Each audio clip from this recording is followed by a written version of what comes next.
Estamos estudiando el Evangelio de Lucas y hace unos cuantos meses ahí con Bai fuimos a una excursión aventura. Me aventuré a llevarlo a Tepito, bajo su responsabilidad siempre. Así que fuimos a ese lugar y mientras estábamos ahí, hace un buen tiempo que no iba a esa parte donde vendían los tenis. Y hubo un tiempo donde vendían cosas originales ahí, eran tenis originales, un poquito más económicos. Y yo ahí bien emocionado llevándolo a aquel lugar y él notó enseguida que los tenis no eran originales.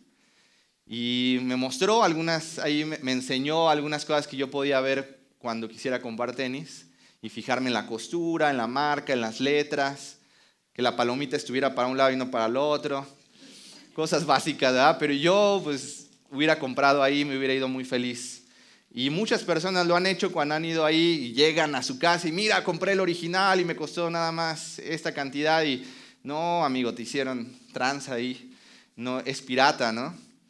Y así hay cosas en las que podemos observar y hay una diferencia en calidad, hay una diferencia que precisamente también por eso las marcas venden lo que venden.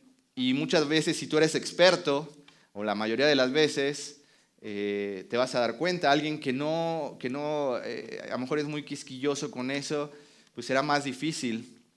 Y así también hoy, en la lectura de hoy, vamos a darnos cuenta de que hay ciertas observaciones, distintivos, en donde vamos a poder ver que Jesucristo es el Mesías, es el Rey de Reyes, el Cordero de Dios que quita el pecado del mundo. Porque en ese tiempo había mucha gente que se proclamaba o se autoproclamaba ser el Mesías, el enviado de Dios, mentirosos, falsos profetas. Pero aquí vamos a ver ciertas distinciones en cómo comienza su ministerio público Jesús. Así que vamos a ver ahí Lucas capítulo 3. Lucas capítulo 3, versículo 21 en adelante. Vamos a leer ahí el 21 y el 22. Y vamos a ver ahí cómo se encuentran estos distintivos que no era un Mesías pirata. Versículo 21 dice: aconteció que cuando todo el pueblo se bautizaba, también Jesús fue bautizado. Y orando, el cielo se abrió, y descendió el Espíritu Santo sobre él en forma corporal como paloma, y vino una voz del cielo que decía: tú eres mi Hijo amado, en ti tengo complacencia. Y ahorita más adelante también vamos a ver parte de lo que es su genealogía. Pero primero vemos ahí en el versículo 21, dice que aconteció que cuando todo el pueblo se bautizaba, también Jesús fue bautizado. Y hablando de todo el pueblo, habla de una gran multitud. El ministerio de Juan había crecido, había llegado a su punto máximo y dice que todo el pueblo, una gran cantidad de gente, se estaba bautizando para el arrepentimiento y el perdón de pecados. Vamos a notar ahí que también dice que también Jesús fue bautizado. No habla de que, no hace una distinción Lucas en algo específico con él. No es que se metió a la fila porque dijo: yo soy el Hijo de Dios, déjenme pasar al frente, sino que con todo el pueblo él fue y participó y también fue bautizado. Tenemos que aclarar una cosa: él no fue bautizado para perdón de pecados y arrepentimiento porque él no tenía pecado. Sin embargo, sí podemos ver que es una forma de avalar el ministerio de Juan. Es la culminación también del ministerio de Juan. Recordarán, la semana pasada Pablo nos enseñaba acerca, y leíamos este versículo donde decía: yo los bautizo en agua, pero el que viene, el Mesías, los bautizará en espíritu y fuego. Así que es la culminación del ministerio de Juan, pero también el comienzo del ministerio público de Jesús. Y es un distintivo bien importante porque Jesús se identifica con el pueblo, con los pecadores. No va a una sinagoga, no va con los poderosos de la tierra, no se identifica con los religiosos, no se identifica con los políticos, ni con los ricos, sino se identifica con un pueblo pecador. Se identifica contigo y conmigo. Él, no teniendo pecado, se identifica con los pecadores. Y de esa misma forma también iba a morir en la cruz del Calvario. También todo el peso del pecado, toda la justicia cae sobre él, es tomado como pecador, como delincuente en una muerte de cruz, que era lo que se merecían los delincuentes, él siendo inocente. Se identifica y también carga sobre él el pecado en la cruz del Calvario. Se identifica con nosotros pecadores para que nosotros, siendo pecadores, nos podamos identificar con un Dios que es santo. Y que si no fuera por Cristo, no podríamos tener acceso al Padre. Y fíjate que leyendo y siguiendo la lectura, dice que él orando después de que fue bautizado, el cielo se abre. Él está comenzando su ministerio público y lo hace también identificándose con los pecadores, pero también orando. Y esto muestra la dependencia que Jesucristo tenía del Padre. Recordemos que Jesucristo era Dios, siempre fue Dios, Él es Dios, pero decidió despojarse y aprender y vivir sumiso al Padre. Y dice que cuando Él ora, el cielo se abrió, hablando de la comunión directa con el Padre. El Padre confirmando quién era Jesucristo. También recordamos que también más adelante, cuando Él está en la cruz del Calvario, también el velo se rasga por la mitad, ¿recuerden? Teniendo acceso directo a la santidad de Dios, al trono de la gracia. Y esa era imagen de que ese santo, el Hijo de Dios, tenía esa comunión y nos mostraba el camino al Padre. Recordemos que Él es el camino, la verdad y la vida, y nadie llega al Padre sino por Cristo. Y ahí se estaban abriendo los cielos, y cuando en la Biblia se abrían los cielos tenía que ver con un juicio, con algo algo iba a pasar, algo grande. Y aquí era la confirmación delante de los pecadores de un Jesucristo santo, perfecto, que se identificaba con el pueblo para que ahora nosotros, siendo pecadores, podamos tener acceso directo al trono de la gracia. Fíjate lo que dice ahí Isaías, versículo 64:1. Hablando, tú vas a ver varias veces en la Biblia los cielos abiertos.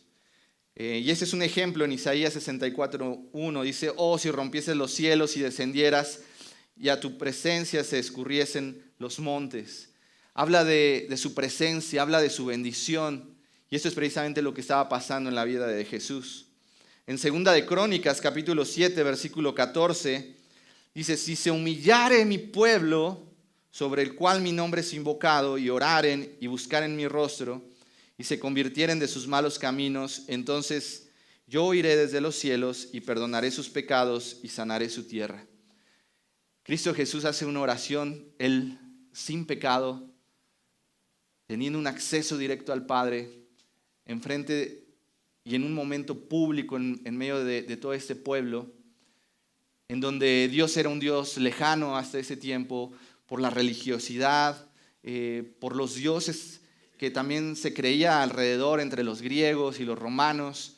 Era un Dios casi inalcanzable, casi tenías que ser perfecto o se buscaba esa perfección y nadie podía lograr acercarse a Dios. Pero aquí vemos un Dios cercano que se hizo carne y vemos ahora que el cielo se abre y con esto nos da la primicia de lo que Él habría de hacer en la cruz del Calvario, dándonos acceso al trono de la gracia por sus méritos. Así que en primer lugar vemos ahí el Padre confirmando en medio del pueblo de una manera pública el comienzo del ministerio de Jesús. Pero también si seguimos la lectura dice que descendió el Espíritu Santo sobre Él en forma corporal como paloma. No dice que era una paloma, sino dice como paloma.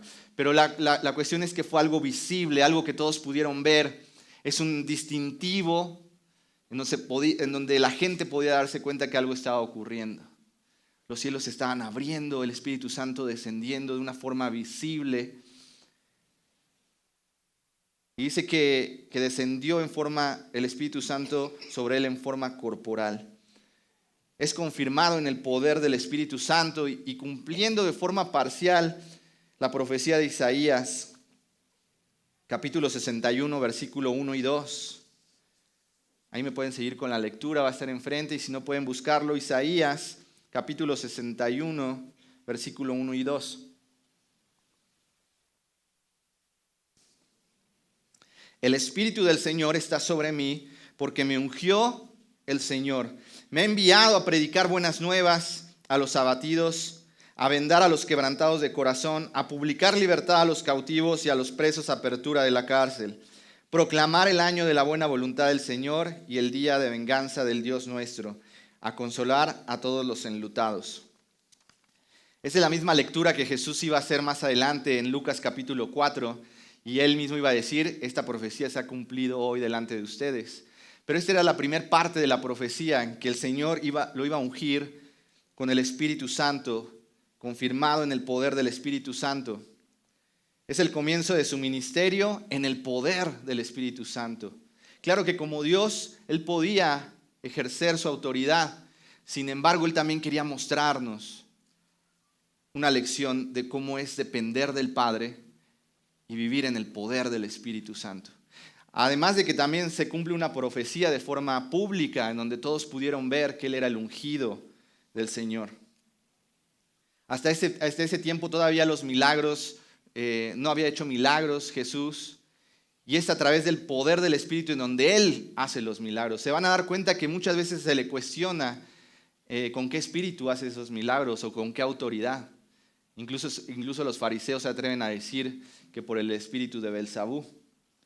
Sin embargo, vemos aquí claramente que era el Espíritu del Señor el que estaba en Él. Los milagros comienzan en su ministerio y es a través del Hijo, a través de Él, en el poder del Espíritu, con una sola motivación, con un solo fin, de glorificar al Padre. Y eso debería darnos ejemplo, cómo Él comienza su ministerio siendo no pecador, identificándose con nosotros, y comienza su ministerio orando en dependencia del Padre. ¿Cuánto más nosotros deberíamos estar en dependencia del Padre? ¿Cuánto más nosotros deberíamos estar en el poder del Espíritu, andando en el poder del Espíritu Santo? Pero aquí vemos dos distintivos en donde se confirma delante del pueblo, es confirmado en el poder del Espíritu. Pero también seguimos la lectura y dice que vino una voz del cielo, versículo 22, que decía: tú eres mi Hijo amado, en ti tengo complacencia. Vamos a leer ahí Isaías, también es una profecía, Isaías capítulo 42, versículo 1, varias profecías que se cumplen en la persona de Cristo. Isaías 42, 1. Dice: he aquí mi siervo, yo le sostendré, mi escogido, en quien mi alma tiene contentamiento. He puesto sobre él mi espíritu, él traerá justicia a las naciones. Y aquí Lucas escoge dos palabras, dos distintivos para describir a Jesucristo. Dice que esta voz dijo: tú eres mi Hijo amado. Y esto se tiene que entender en el contexto judío, en donde el primogénito, en donde el Hijo tenía todos los derechos, toda la autoridad, todas las bendiciones del Padre eran igual para el Hijo. Y de una manera pública el Padre dice: este es mi Hijo amado. Él tiene todo el derecho, Él tiene toda la autoridad, Él tiene toda la potestad, Él es el heredero y Él es el rey. Él es mi Hijo amado. Es confirmado por el Padre. Pero también Lucas dice: en ti tengo complacencia. Lucas habla precisamente de que se escuchó una voz que decía: tú eres mi Hijo amado, y también decía: en ti tengo complacencia. Y eso tiene que ver con que toda la justicia de Dios, todo lo que Él demandaba por consecuencia del pecado, la santidad de Dios demandaba justicia. Y el único que podía satisfacer esa justicia era la persona de Cristo. Y dice: en ti tengo complacencia. Es decir, estoy satisfecho con lo que tú eres. Sin mancha, sin pecado, el Cordero de Dios que quita el pecado del mundo. Y es así como la justicia de Cristo y lo que Él pagó y lo que Él hizo en la cruz del Calvario, ahora es imputado a nosotros. Somos justos porque Él, el justo, murió por los pecadores.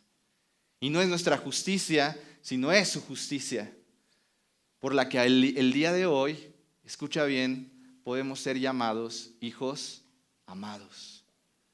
Éramos hijos de ira, pero por lo que hizo Cristo podemos escuchar la voz del Padre. Y el día de hoy, si tú has depositado tu fe en Jesucristo, puedes escuchar la voz del Padre que te dice: tú eres mi hijo amado. Podemos disfrutar de una relación diferente. Podemos disfrutar de una relación con Dios, porque antes no podíamos anhelar a eso. Sin el sacrificio de Cristo era imposible agradar a Dios. Pero a través de lo que Él hizo, el día de hoy podemos ser hijos amados. Su justicia ahora es imputada a nosotros. Ahora somos declarados justos delante de Dios. Por último, vemos ahí la genealogía de Jesús, porque también es confirmado en su genealogía. Dice ahí el versículo 23, no vamos a leer todo, pero dice que Jesús mismo al comenzar su ministerio era como de 30 años. No dice que tenía 30 años, dice que era como de 30 años. Hijo según se creía de José, hijo de Elí.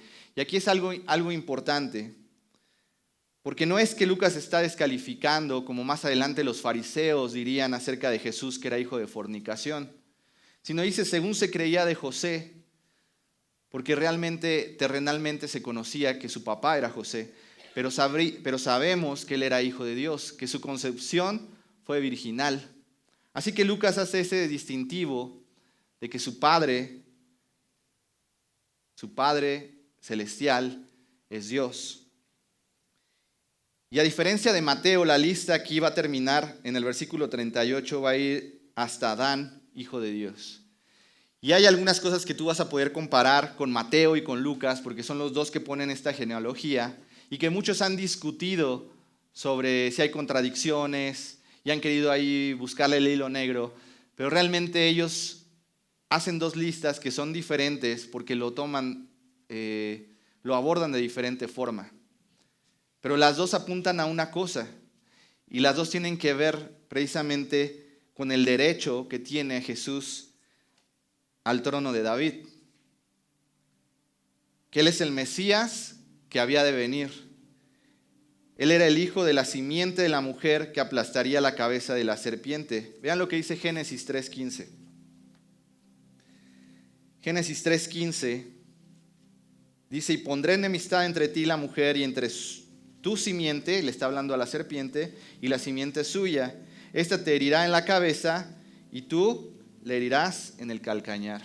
Hablando de precisamente esta profecía que había de venir alguien que pisotearía la cabeza de la serpiente, que pondría fin al trono de la muerte, y que precisamente Jesucristo cumplía con todos los requisitos para ser la persona que pudiera pagar por el pecado de cada uno de nosotros. Que Él era el Mesías que había de aplastar la cabeza de la serpiente. La muerte ya no tiene más poder. Dice: ¿dónde está, oh muerte, tu aguijón? Porque cuando Él murió y resucitó, también venció la muerte. También Él venció el pecado. Puso a Satanás y a las potestades bajo sus pies.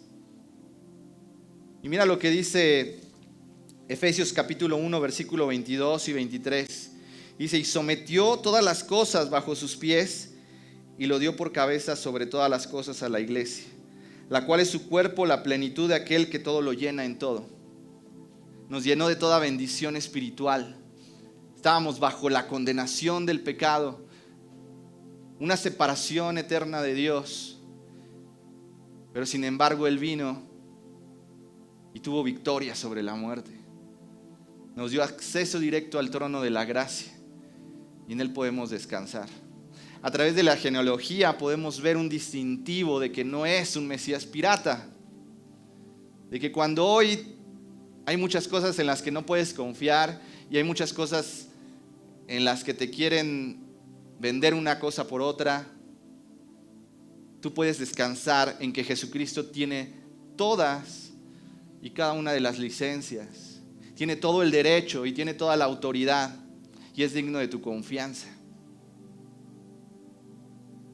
Así que a través de este pasaje no solamente podemos ver estas licencias, cómo él fue confirmado en el ministerio y cómo en medio de tantos profetas, falsos profetas, el Padre, el Espíritu Santo estaban confirmando el ministerio de Jesús, su genealogía.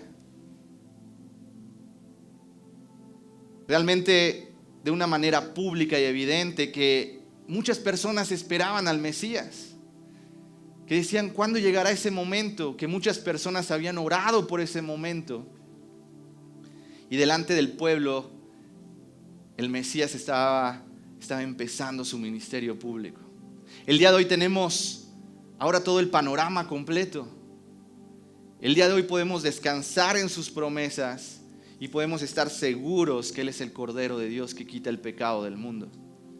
¿Y de qué formas prácticas podemos vivir eso? Hablábamos que Él se identifica, fue confirmado delante del pueblo, se identifica con un pueblo pecador, para que nosotros los pecadores podamos identificarnos con un Dios santo. En ese momento se abren los cielos, dice que Él ora, se abren los cielos. Imagínense ese espectáculo que todos vieron en ese momento. Pero ¿sabes que ese es un espectáculo que cada día nosotros podemos ver?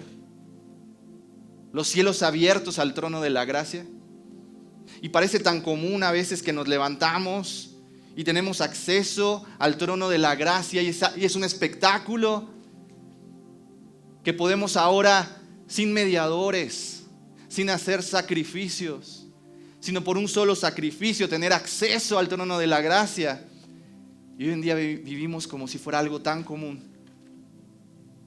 como si fuera algo barato. Pero si cada día nos despertáramos pensando en el Evangelio, no como simplemente repetir, creo en Cristo, sí, la fe, sino los cielos se han abierto para que tengamos comunión con Él a través del Hijo. ¿Puedes entender lo emocionante?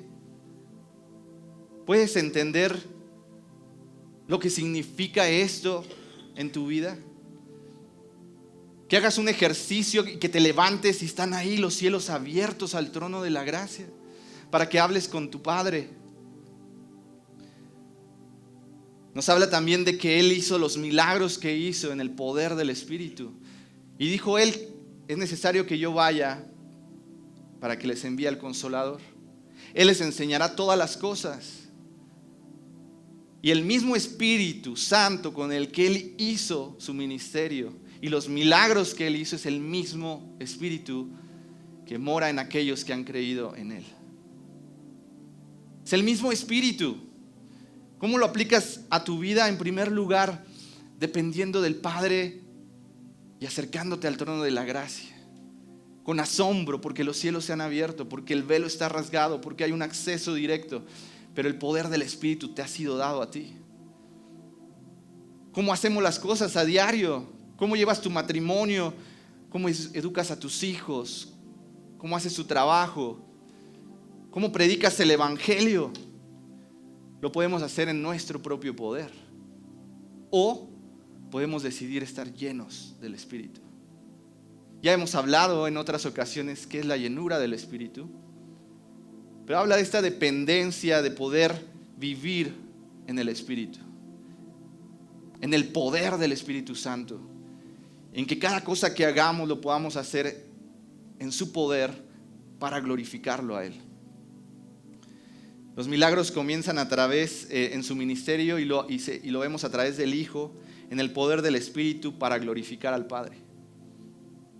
Cuando nosotros predicamos el Evangelio hay que hacerlo en el poder del Espíritu. Dirigir nuestros hogares es en el poder del Espíritu. Ser iglesia, ser de testimonio y dar fruto es en el poder del Espíritu y no en nuestra propia fuerza. Es confirmado por el Padre y habla de que su justicia ahora nos es imputada a nosotros. Y podemos ser llamados hijos amados. Comportémonos como hijos amados. El día de hoy podemos tener ese acceso porque la justicia de Dios,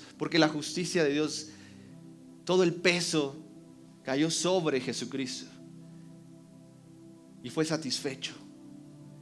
Y ahora esa justicia, podemos ahora ser declarados justos delante de Dios. Podemos escuchar su voz que nos dice: hijo amado. No te sientas lejos de Dios, eres un hijo amado por lo que Cristo hizo. Y finalmente en su genealogía fue confirmado de que Él es digno de recibir toda la gloria, Él es digno del trono de David, Él es el Mesías. Y dice que sometió todas las cosas bajo sus pies y lo dio por cabeza sobre todas las cosas a la iglesia, la cual es su cuerpo, la plenitud de aquel que todo lo llena en todo. Entonces, ¿de qué temeremos, amados? Somos amados por Dios. Pero vivamos conscientes de que el Espíritu Santo y su poder mora en nosotros. Vivamos conscientes que tenemos acceso al trono de la gracia. Que no se vuelvan cosas comunes en nuestra vida. Que en un mundo de inseguridad, donde no sabemos a dónde va la economía, no sabemos qué va a pasar con nuestra vida el día de mañana, en donde reyes caen y otros se levantan, en donde hay muchos falsos profetas proclamando que son el Mesías, que son el enviado de Dios, en donde hay tantas religiones y la gente está confundida porque no saben qué creer. Nosotros tenemos la palabra profética más segura y podemos descansar en sus promesas. Y Jesucristo es el camino, la verdad y la vida, y podemos afianzarnos y aferrarnos y abrazar esta verdad y no seremos decepcionados. Así que esta palabra pueda penetrar en tu vida y puedas aplicarlo de una forma práctica. Ahora vamos a compartir los elementos, vamos a seguir adorando a nuestro Dios y vamos a pensar y a meditar precisamente en este sacrificio, en lo que Él hizo en la cruz del Calvario. Pero que sea un buen momento quizá para ti, para renovarte, un buen momento para reflexionar si a lo mejor te has dejado de asombrar de la vida que ahora el Señor te dio. Que sea un momento para poder decidir vivir en el poder del Espíritu y dejar de hacer las cosas en tus fuerzas. Para que si hay un pecado que a lo mejor con el que has estado batallando, no te alejes del trono de la gracia, sino que entiendas que Cristo ya te ha dado la victoria y que quizás has querido dejar ese pecado en tu poder, sino que más bien dejes que el poder del Espíritu Santo sea el que te guíe, que sea la justicia de Dios la que te cubra y que puedas descansar plenamente en que la obra es totalmente de Dios y solamente de Él, y toda la gloria es para Él.